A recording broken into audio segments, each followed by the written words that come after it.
Donc nous savons que nous allons souffrir. C'est pourquoi écoutez-moi bien, mes frères et sœurs. Je vais vous donner un conseil, quelque chose qui va vous donner une grande foi. Si seulement vous saisissez ce conseil-ci, enlevez dans votre tête que dans ce monde-ci, il y a quelque chose qui peut vous rendre heureux. Vous-même décidez de supprimer ça dans votre pensée. J'ai dit supprimer ça. Ne vous attendez à rien d'heureux. Enlevez dans votre tête que quelque chose peut vous rendre heureux sur la terre-ci. Ayez une seule pensée. La joie, le bonheur, c'est quand vous allez entrer au ciel que vous aurez cela. Ça, c'est le conseil que je vous donne. Si vous appliquez ce conseil, vous allez vivre une vie chrétienne sans problème. Même si que les gens vous créent des problèmes, même si les gens vous font de la peine, vous font souffrir, vous allez comprendre que je dois m'attendre à ça. Vous allez dire que je dois m'attendre à ça.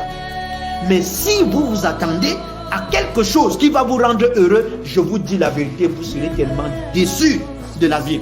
Au point où vous serez capable d'abandonner Jésus-Christ. Et vous allez dire que Jésus vous a trompé. Vous allez dire que Jésus vous a trahi. Jésus dit quand une femme est sur le point d'accoucher, elle souffre, elle pleure, elle se lamente. Mais c'est seulement quand elle a donné naissance qu'elle retrouve la joie. Pourquoi? De ce qu'un homme est entré dans le monde. Donc c'est quand la femme accouche. Oh, nous sommes dans les douleurs de l'enfantement maintenant. Allez lire Apocalypse chapitre 12. La femme qui est l'église des temps de la fin et aussi en même temps Israël. Mais c'est quand la femme là va accoucher. Ouais, c'est là où l'enfant est enlevé vers son trône. Donc l'accouchement nous montre l'enlèvement. C'est quand vous serez enlevé entre au ciel, c'est là-bas que vous allez retrouver la joie.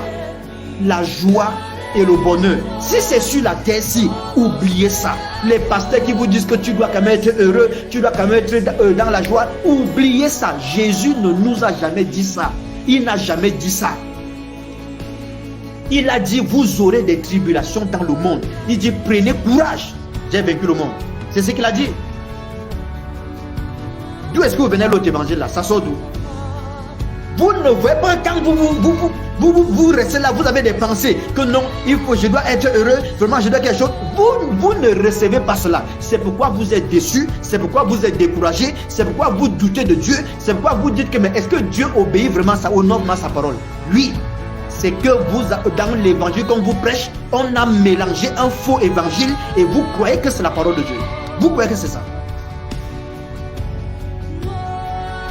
Enlevez dans votre tête que vous serez heureux sur la terre-ci. Enlevez dans votre tête que le bonheur sera pour vous sur la terre-ci. Je dis bien, enlevez ça. Le jour même qu'il y a quelque chose qui peut vous rendre heureux, qui peut vous donner le bonheur, ça va vous étonner. Vous comprenez? Ce que je vous dis, c'est ce que le Seigneur Jésus-Christ m'a dit. Il m'a dit ça. Satan vous a beaucoup parlé, mais vous n'êtes pas sûr que c'est lui. Satan vous a beaucoup parlé, beaucoup. Oubliez le bonheur, oubliez la joie sur la terre-ci. Vous avez déjà vu une femme qui est en travail, qui est heureuse? Vous avez déjà vu une femme en travail qui est dans le bonheur? Mais d'où est-ce que vous sortez avec ça? Cet évangile-là vient d'où? Ne voyez-vous pas que c'est toujours la saison de Satan? Les femmes peuvent bien comprendre ce que je dis. Une femme en travail pleure. Une femme en travail crie. Une femme en travail gémit. Une femme en travail se lamente. Jésus-Christ dit, le temps vient où vous allez pleurer et vous vous lamenterez. Et le monde se réjouira. C'est le monde qui se réjouit, pas vous. Il dit, mais je vous reverrai. Quand je vais vous revoir, votre tristesse se changera en joie. Jésus dit que 1, nous allons pleurer. 2, nous allons lamenter. 3, nous serons tristes. Mais c'est le jour qu'on va se revoir. C'est là qu'il va changer nos lamentations, notre tristesse et tout en joie. Et c'est quand la femme accouche qu'elle a de la joie quand elle voit l'enfant en main. Et l'accouchement prophétise l'enlèvement. Le jour que nous serons enlevés, c'est ça l'accouchement. C'est ce jour que nous verrons Jésus notre époux. C'est ce jour-là que la paix, le bonheur, la joie sera notre partage. Mais sur la terre, oubliez ça. Celui qui vous a dit que vous devez être heureux sur la terre, vous devez avoir le bonheur, vous devez avoir la paix. Dites à cette personne que ce n'est qu'un antichrist. Il y a des choses que vous devez comprendre. À cause de ces choses, vous doutez de Jésus-Christ. À cause de ces choses, vous ne croyez plus à la parole de Dieu. Vous dites que non, Dieu parle, mais il n'accomplit pas. Dieu vous a promis ça. Il veille sur sa parole pour l'exécuter. Dieu ne peut pas mentir. Et il ne mentira jamais. Vous ne voulez pas lire la parole de Dieu, vous voulez que les pasteurs doivent tout lire à votre place. C'est pour cela que les faux prophètes peuvent vous tromper. Ils passent le temps à vous vendre, ils sont devenus des vendeurs d'illusions. Ils passent le temps à vous promettre la prospérité, ils vous promettent la joie, ils vous promettent le bonheur, mais vous n'avez jamais eu ça. Et pour vous ne vous rendez pas compte que c'est la tromperie. Mais revenez dans votre bon sens, revenez à vous-même. Revenez à vous-même. Quand vous voyez Paul dans la Bible expliquer sa vie, qu'est-ce qu'il dit? Il parle de ses souffrances, de ses persécutions.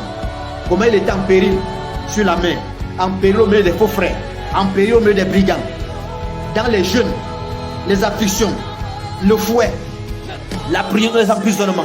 Mais regardez tout ce que cet homme était en train de citer. On vous parle des choses que vous allez rencontrer.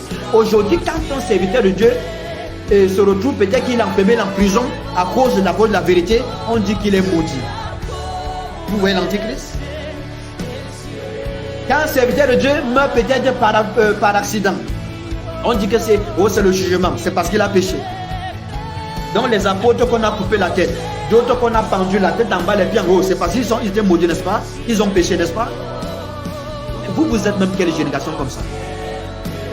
Comment est-ce que Satan a pu vous ensorceler et vous faire sortir de la parole de Dieu, vous mettre comme ça de côté pour vous? Vous avez déjà laissé la parole de Dieu à des millions et des millions de kilomètres.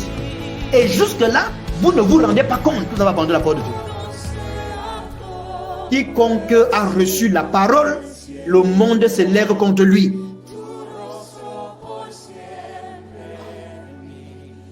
Vous comprenez? Il faut donc faire attention. Jésus-Christ seul a le pouvoir de bénir et de maudire. Vous comprenez?